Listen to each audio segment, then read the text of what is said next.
Selam aleykum, hürmetli seyirciler. Milli Telekanalının efirinde haberler hafta informasyon programması diqqatınızga havale etili. Studiyada men Fadime Seyitmamu çalışam. Bu haftanın en mühim ve gerekli haberler hafta bizim muhbirlerimiz tarif eder. Bugün programmamızda. Kırım'da geçken yılı Keriç Politexnik Kolejindeki faciada elak olganlarının hatırasını andılar. Muratovlar ailesinin kendilerinin kanuni evleri var. Ev sahipleri nasıl abadanlaştırılalar? Ayseriz'de bu mevsiminin sonki yüzümlerini jiyalar. Vatandaşımız azbarımızda limonari kurdu. Sitrus meyvelerinden nasıl faydalanmak mümkün acaba? Bu yıl 37 çok katlı ev fasadının tamir edilmesine 100 milyon ruble para masraf edildi. Sakinler evden memnun kaldılar mı? Bu ve diğer mevzular hakkında bizim yayınımızda seyir etiniz. Kırım'ın 20 municipaliteti tezden memuriyet yolbaşçılarını saylayacak. Sergey Aksyonov endi komissiya azalarını tayinledi. Böyle emir Kırım hakimiyetinin resmi portalında neşir etildi. Эр-бір муниципалитетті комиссияларының тіркібіне вице-премьер вазифесіні эдда еткенлер кірді. Бөле етіп, Ялта ве Красноперекопск шерлерінде Бахчисарай, Ахметшіт ве Красноперекопск районларында комиссия тіркібіне Дмитрий Полонский кірді. Керич, Судах, Вермени, Базар шерлерінде Игорь Михайличенко, Алуштада Юлия Жукова, Кезлевде Евгений Кабанов, Кефе ве Сейтлер районында Лариса Апанасюк, Джанкой ве Ахметшіт районында Ирина Кивика, Сахта ве Сах районында Алла Пашкунова, Еді Қою Қарасув Базар ве Ислам Терек районларында есе Павел Королев комиссияларға кірділер. Bu yıl sentyabrının 18'inde Kırım yolbaşçısı Sergey Aksionov'ның teklifine binaen Kırım'ның şehir ve rayon memuriyetlerinin yolbaşçıları işten boşatılığı vaqta ariza yazdılar. Bu çareni o yanı takım şekillenmesi gerek dep anlattı. Kırım'da Keriç Politexnik Kolejindeki faciada elak olganlarının hatırasını sükunet dahasının andılar. Bundan son adamlar okuv müessesinin azbarında yerleştirilgen hatıra işaretine çiçekler koyu başladılar. Kazanı öz gözlerinin körgen insanlar alada bu faciadan özüne kelip olamaylar. Özünün taziyelerini Cumhuriyet Yolbaşçısı Sergey Aksyonov da bildirdi. Mevzunun devamı bizim levhamızda. Keriç Politexnik Koleji yanında 300'den ziyade student, hocalar ve anne babalar toplandı. Şehirnin ibadethanelerden birinde hizmet etken papaz ibadetler kıldı. Bundan son bu yerde yerleştirilgen memorial ogune çiçekler koyuldu.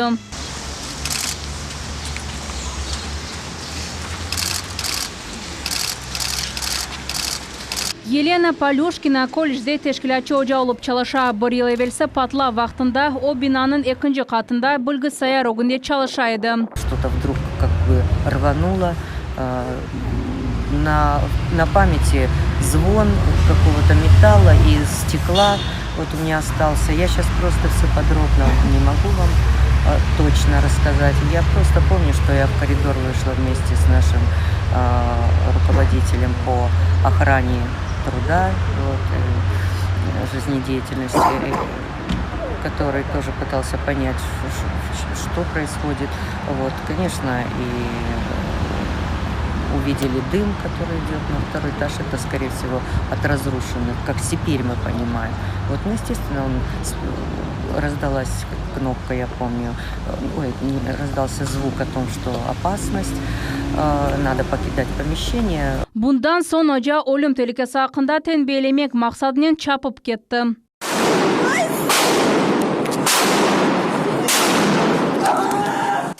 Bu dehşetli kadrlarına kozyashsiz bakmakның çaresi yok. Baştan Vladislav Roslakov aşhanede ozu yasagan bombani patlattı. Bundan son ise tüfeknin mektep hayatlarında karşısına rast gelgenlerini atıp başladı.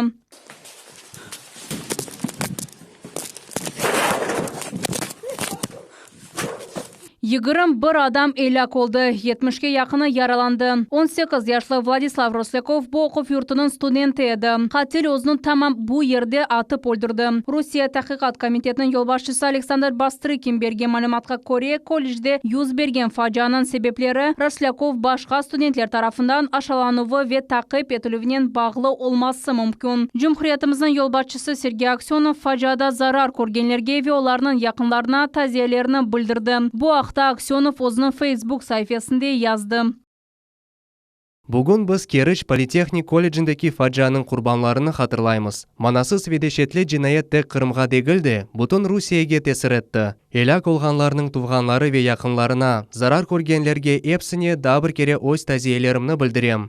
Аңлайым, ичбір ярдым, девлеттен ичбір қол тұтып, сізің ғайбыңызны ветерен яраңызны түзетіп оламаз.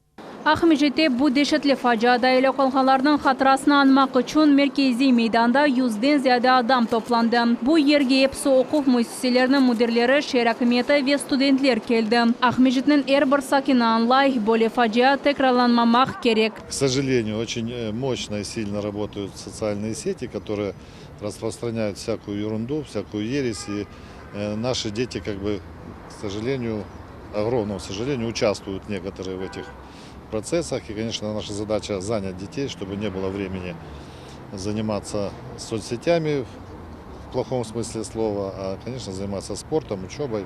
Для этого в городе очень много делается, и спортивные площадки, и школы приводятся в порядок, и спортивные залы, конечно. Ну, как и во всем Крыму и во всей России, очень серьезное внимание уделяется воспитанию подрастающего поколения. Ahmejet'nin 44. mektepnin müdiri Gulnara Muratgaziyeva qayd etgani kabi birinchi navbatda vaqt bolalarning baq tutmak gerek. Нужно общаться, нужно размышлять, нужно доносить грамотно, какие последствия влечет то или иное действие. И, на мой взгляд, собственно говоря, основное, к чему идет весь Крым, по новым образовательным стандартам, я уверена, что количество психологов в школе увеличится. Екатерина Васенко элак olğanlarının birisinin tanış edi. Facia hakkında internetten bildi ve buna çok vakit işanıp olamağanını ayta. У меня училась там подруга, Голозупова Татьяна. Она тоже, я созванивалась, ей делали в Краснодаре пересадку вроде как кожи, как она говорила. Ну, она выжила. Bugün Kırım'ın hepsi ibadethaneleri ve camilerinde elak olğanlarının hatırası anıldı. Şehrin memuriyeti hepsi eğlence tedbirlerini, teleyayınlarını lağu etmege ve devlet bayraklarını aşağı düşürmekini tavsiye etti. Naciye Isayeva, Sevilla Mehmetova, Geray Abdullayev, Millet için. Ruhсатсыз алынған топрақ еріне қануни яңы эв Muratовлар айлесінің енді кенді евлері бар. Оны тижари меркезінің инвест лейхасының реберлері құрдылар. Бұл меркез Muratовларының ескі еві ерлешкен ерде құрылажақ. Альтернатив мескенні айле Devlet Duma мебусы Руслан Балбекнің ярдымынен алды. Тafsilatlar біздің левхамызда. Dostluq subeti ve bir filcan kahve Muratовлар Korantasına yanı evinin hayırlamak için Ruslan Balbek ve gelecekte Sarabuz kasabasında olacak ticari merkezinin tış hizmetçisi geldi. Старый дом есть старый дом, поэтому в ту сумму мы не укладывались. И решили пойти по этому. Самое, я думаю, лучшее решение, что новое все. Чуынча kasabasında kurulgan yanı ev eskisine alternatif oldu. O Sarabuz kasabasında kanunsuz kurulgan edi. Evnin sahibi Ruslan Muratov Kırım'a 1993 senesi koçtu. Çok yıllar aile kvartiralar almaştırıp yürüyedi. Koşurası yer ayırmaydı. Eski ev Kezlev trasası yanında kuruldu. Ne de olsa evge vesikalar yok edi? Yok edi. Çünkü o devlet başkaca anlaşma edi, başkaca adamlar, başkaca o'zini edi. Siz bilesiz, Simferopol'un etrafında 15 bin tane böyle palana protestada adamlar turaydı. Onun için bunu şimdi yavaş şükür Allah'a nasıl olsa da bunu Ruslan İsmailovich yardım etti adamlara. 12 yıl evinin vesikaları yok edi. Bu yılı Koranta da bir meselege uğradı. Eski ev yıkıluf programasına kırdı. Onun yerine ticari merkezinin kuruculuğu planlaştırıla. Kurucu kampanyanın müdürleri çok bağlı Korantaga yardım kolunu uzatmağa karar aldı. Olar şu birinci evge oşağan evini başka yerde kurup berdiler. Bu işke öz hissesini Devlet Duma mebusu Ruslan Balbek de koştu. 3 ay beklenilmesi ve yanı ev insanların isteğine göre kurula. Это нам помогло, как вот органам власти, выйти из социальной напряженности, да, и люди понимают, что есть справедливый подход. Конечно, это дорого стоит, поэтому хотелось бы, чтобы в каждом уголке Крыма, если где есть такие сложные вопросы, чтобы этот пример был по-хорошему заразителен. Çok balalı Koranta yanı evge bir hafta evvelsi koçtu. Endi Ruslan Muratov yanı azbarını habadanlaştıra.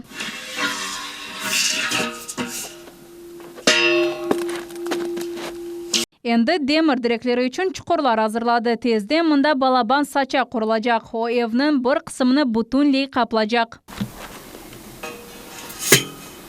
F magistral yoldan 4 kilometr mesafesinde yerleşe gelecekte o butunley EPS infrastruktur системасından yani çırak, su ve gazla temin olunacak.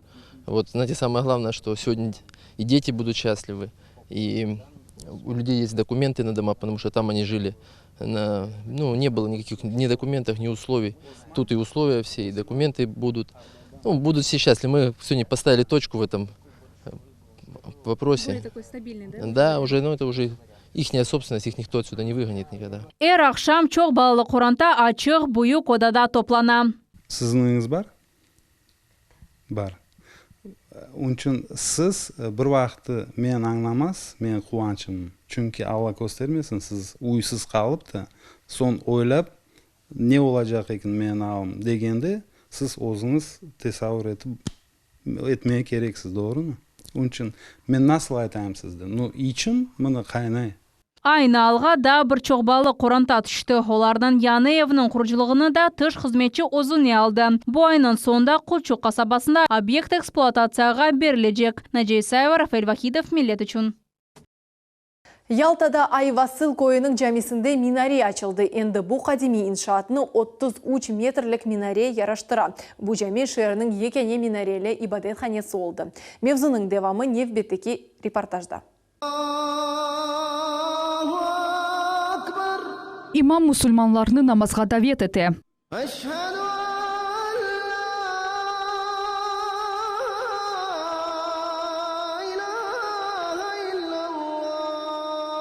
Минаре açılған күні Айвасыл жамисінде Эззанны Ахмеджит районының имамы Раим Гафаров оқый. Güzel böyle bir Yalta olgan şehirde böyle güzel bir minaretin kurulması hem Müslümanları kuvandara hem de belirsen başka milletleri kuvandara. Çünkü bu böyle alıp da bir balaban bir eserdir ve herkesin gözüne görüne. Onun için pek kuvvançlıyız. Allah'a şükür etimiz ki bizlerge bu günleri yaşatkanı için.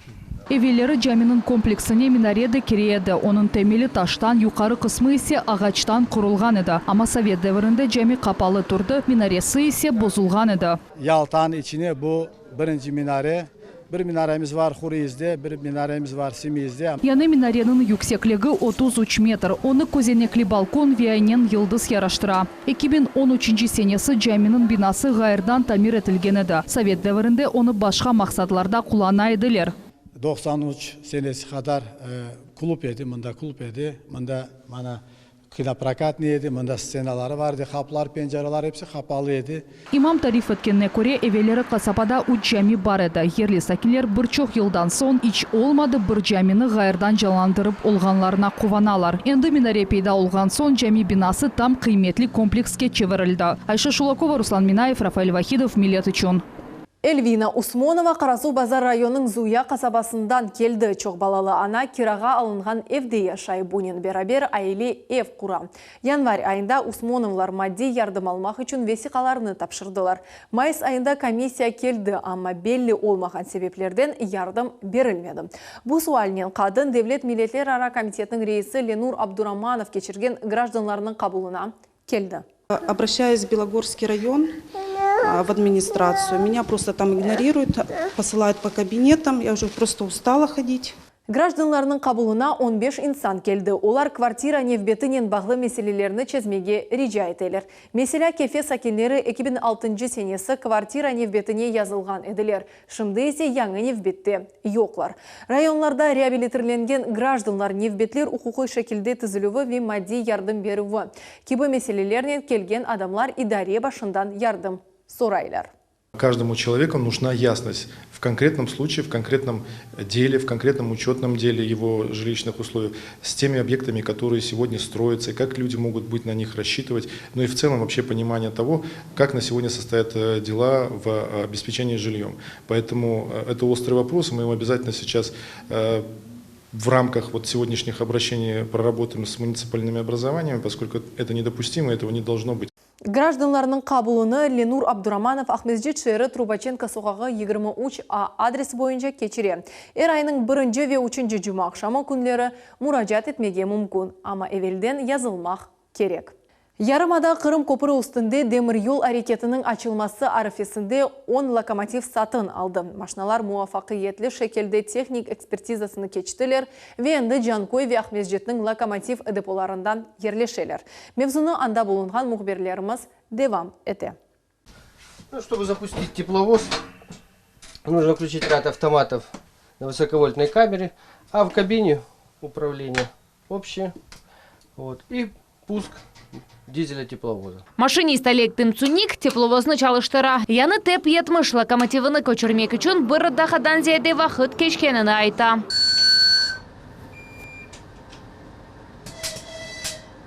Сентябрьде Жанкой депосы үшін бөлі еді тепловоз алынды. Бұ тартыжы машиналар дизель яхарлықнен чалышалар. Машинистлер қайдеткеніне көре бұл локомотивлер yolcular вагонлары үшін, оның үшін енгіл көчелер ве сурятны тез арттыралар. Это абсолютно новые локомотивы, которые уже прошли обкатку и полностью готовы, как и наше депо, к обслуживанию пассажиров.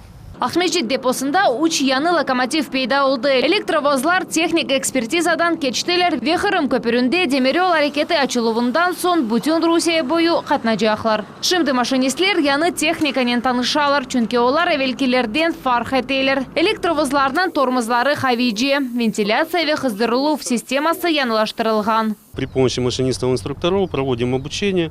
Здесь же на месте они сдают зачеты и тем самым подтверждают свое право управлять данными локомотивами. Умумен Ахмеджет депосында 20 локомотив бар. Олар Хытадан Кырымга тренлер тоқтамаздан қатнауыны темен етежек. Кырымның демир yolu идаресінде хайдеткенлері кібі бұ сененің декабренда демир yol әрекеті açılғанымен Кырым көпірінден бір суткада 50 чифт yolcu ve yük тренлері кечежек. Böylelikнен олар бір yılda 15 milyon yolcunu ve 20 milyon tonna yüknü kabul etmege imkan verecek. София Шукурова, Руслан Минаев, Виталий Голубев, Millet için.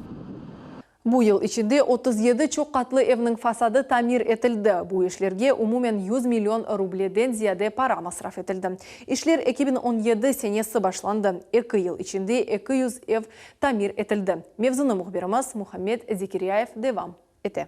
Ну что дом? Дом страшнее нету. Это сверху сделали, замазали дом этот. А там весь он трухло. Мирная койынын сакины Екатерина Рыбакова кыл эверсі железнодорожная соғағындаки эвнын тамирыны эткен ишчилерге мана тапа. Олар чоқ квартиралы эвнын 2 yıl эверсі тамир эттілер. Фасадыны ве даманы яптылар. А вот довольны то, что вообще ремонт произвели, хоть какой-то внешний вид? Да что ж нам от этого ремонта? Они не произвели ремонт, они замазывают кровь. Если подкрыли, посмотрели, вот я же там на компьютере есть у них. Это страсть одна. Они закрыли, чтобы не было видно, и все. Екатерина Рыбакованың мемниетсізлігі аңлашыла. Чүнкеевнің қазайы таныған улсалар ояны квартира алажақ еді. Амма бұ олмады. Эвны тамир эттілер. Здесь ничего нету. Вот такие все стенки. Все квартиры так перегорожены. Все деревянное, все такое вот. Иш адамы чоқ квартиралы эвнын тамиры технадзор талабына уйғын яптылар. Ешні специаль прокурор комиссиясы тешкерді. Муэсесе дефектлерні тапмады. Мы являемся добросовестными подрядчиками. Все наши объекты, они выполнены на совесть. Ну, знаете, словами передать, какое здание было до, практически невозможно. Это были нечеловеческие условия, это были по сути бараки для, там, я не знаю, ну не для жилья людей, это точно. И то, что мы приняли и сделали из этого лучшее, то, что мы могли сделать.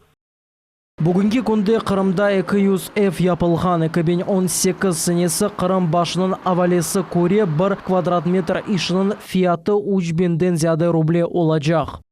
В настоящий момент по всей Республике Крым производятся работы по капитальному ремонту фасадов.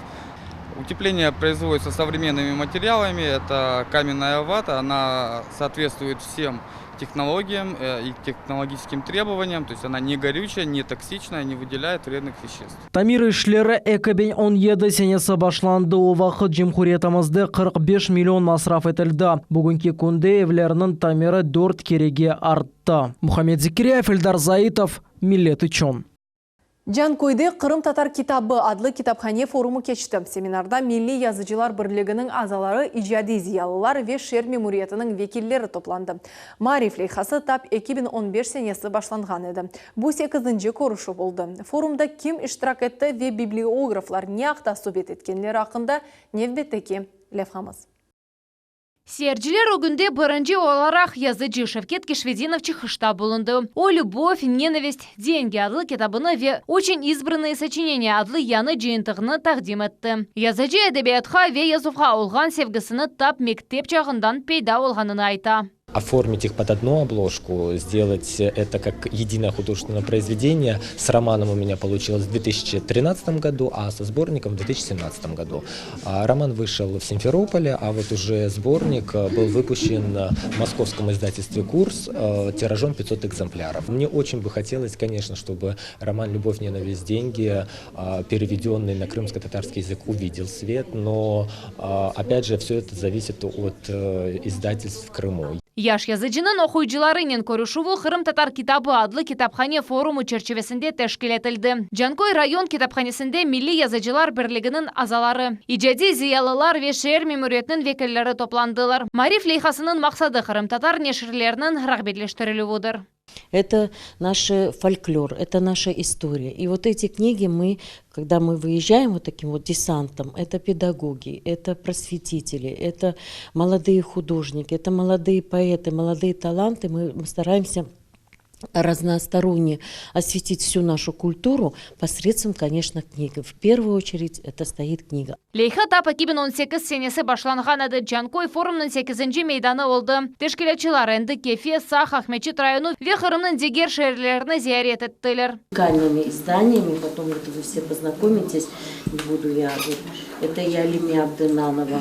Жанкой район китапханесінің топламында 5000-ден зияде китап бар. Олардың арасында Қырым татар тілінде yazılғанларының 7000-ден зияде нұсқасы. Бұл оқу қоланмалары, лұғатлар, илми, мариф ве беди эдебият. Бүгін Жанкой районында 44 китапхане çalışмақта. Бұл муэссеселерде 75 хадим ішлей. Олардан 11-і Қырым татар. Мудир вазифесіні эда етіже Ольга Дяченко айтқанына көре китапхане форумлары тәжірибе ве китаплармен пайлашмақ үшін пек яқшы мейдандыр. Библиотечные форумы – это общение, получение информации. На базе нашей библиотеки в этом году проходил форум общения с воронежскими нашими меценатами, с нашими коллегами. Было очень интересно. Невбеттеки форум Ялта шерінде кечечек. София Шукурова, Севиля Меметова, Рафаэль Вахидов, Миллет үшін. Қырымда юзым берекетінің жиылывы екінлене ята. Ишчілерінің соңқы эмек күндері насыл шекелде кечкен ақында мұхберіміз София Шукурова тариф еті. Заглянул в соседний сад, там цыганка, молдаванка собирает виноград. Светлана Чернышова энди 20 елдан берле түркілер ерлап юзум жия. В день я могу собрать до тонны винограда, даже когда и больше. Если урожайность очень высокая, хорошая, мы собираем. Погода еще нам помогает. Бригада Саба сат 7-ден ақшам кешкеже сонки юзум салқымларыны жия. Аргацители Бугардистандан кетірілген юзум чешеті уюксек кефетлі шарапларының чешетлері үшін хаммал кебі ишлетілі. Он издревле уже выращивается в Крыму, получил широкое распространение. Очень урожайный сорт, очень урожайный. Дает обычно 100-120 центнеров с гектара. Хороший сорт. Бүтін жиылған берекет тіркемеге юкленіп шарап заводына алып кетілі. Айсерес вайдесі судах виалушты шерлері арасында ерлеші. Мында 700 гектардан зейде ерде хырхуш юзум чешеті өсе. Олардан 11 софралық юзумлері. Гордостью, конечно, нашей долины являются сорта аборигены, которых практически больше нигде нет. Это Акимкара, Джаваткара, Кефессия, Какур, Шабаш, Асма. Это элитные вина, таких, которых больше нигде вы не найдете. Айсерезде мускат Италия адлы юзум чешеті яқшы өсе. Мындаки юзум бағларының яшы 15 елдан зейде. Әрбір юзум күтіклері орта харарда 20 килогажы юзум бере. Техник чешетлеріне бақында софралық юзумны сепетлерге қадынлар топлайлар. Бұндан сон ішке еркеклер қошыла. Олар сыранын тізіліп сепетлерні тракторға юклейлер. Мына ұстырдым іште, десен олажақ. Епсі менің суарылмадан іште, бағы будамадан елімізден geçey bu yılı Allah'a şükür Яхшы болды. Берекетлі, я. Бұндан да и же ола білер, ама бүгіне göre Аллаға шүкір. Bu совхозда yüzüm cüyülüvü 2 ay evvelsi başlandı. Bu vakit devamında 3,5 tonna bereket toplandı. София Шукурова, Гирай Абдулаев, Миллет için. Ичкі қасабасында yaşаған Шерфединовлар айлесі азбарларында лимонарий құрдылар. Қырым үшін хас олмаған иш. Шымды есе анда лимонларының жиылығы башланды. Ярымадамызда бұл цитрус насыл осе ве оның файдалы хусусиетлері ақында Айша Шулакова тариф етежек. Сюда заходишь, здесь такая аура своя, здесь как-то все по-другому, запах, аромат. Шерефединовлар айлесі лимонарийні гонуллері үшін құрдылар. Епсі иштек 3 фидандан башланған еді. Шымды есе оларда бұйық бір цитрус бақчасы бар. МДшка начал заниматься именно вот этими вот лимонами. Отец тогда еще вот тоже надо, тоже хочу. И вот МДшка его как бы дал ему для начала несколько кустов. И вот отец потихонечку как бы вот развивал и вот до такого уровня вот развил. Исмет Шерефединов bu экзотику сумлюк ақында епсіні біле. Құранта тәкмей радлы лимон чештінен оғраша. Алман чешіті Қырымда яқшы осе. Бұл портақал ве лимонының таби мелезі. Шымды экзотик бақчаның сайывы берекетінің жиылуыны башлады. А это мы их так укореняем. Разрезаем бутылочку, кидаем сюда специальную землю. И вот так вот делаем надрезики и вот так вот завязываем. Он здесь пускает корень, мы потом вот так вот отрезаем. И у нас получается еще одно дерево. Он уже растет с лимоном. То есть если вот так вот его порезать зимой и вынести вот так вот и кому-то подарить. Парлақ цитрусларда уникаль шифа усулары бар. Лимон тендүрістлік бере ве иммунитетні қавилештіре. О минерал ве антиоксидантларнен зенгін. Күзде сывуқлан мамақ үшін керекли шей. Он сладкий, конечно, да, душистый. Шкурка тоненькая у него. Ну, вот так вот, прям как яблоко, я его лично ем. Шерефединовлар айлесінде лимонларны ер кішілер остыре. Қадынлары сет цитруслардан лимонад, татлы ве башқа татлылықлар пішірелер. Варенье получается очень вкусное, потому что лимоны у нас не горькие, в меру кислые, и можно не очень много добавлять сахара. Вот такое красивое варенье получается и густое. Берекет жиылуы бәрге қадар девам етежек, бұндан сон лимонлар чечек ачажақ ве муккемел қоқу бағышлайжақ. Айша Шулакова, Ирвин Эмиралиев, Миллет үшін. Ақмешітке рекорд дәрежеде спортчылар сайысы келді. 100-ден зияде күрешчі бокс турниріне келді. Ең яқшы боксчы унваны оғырында мемлекетінің 16 регионындан келген спорт ұсталары ве мутехасыслар күрештілер. 2 дефа Авропа чемпионы Педро Сайз Бенедиктаға бағышланған юбилей турнирі енді 40-ші сефер кечірілі. Чемпионаты насыл кечті ве кім ғалип шыққан ағда Мухаммед Зикрияевның левқасында сейретіңіз. Куреш башланмаздан evvel боксчылар керекли межгулиетлерни бежерелер. Спортчылар азырланган вақыт санаға ержи Ирина Дубцова чыха.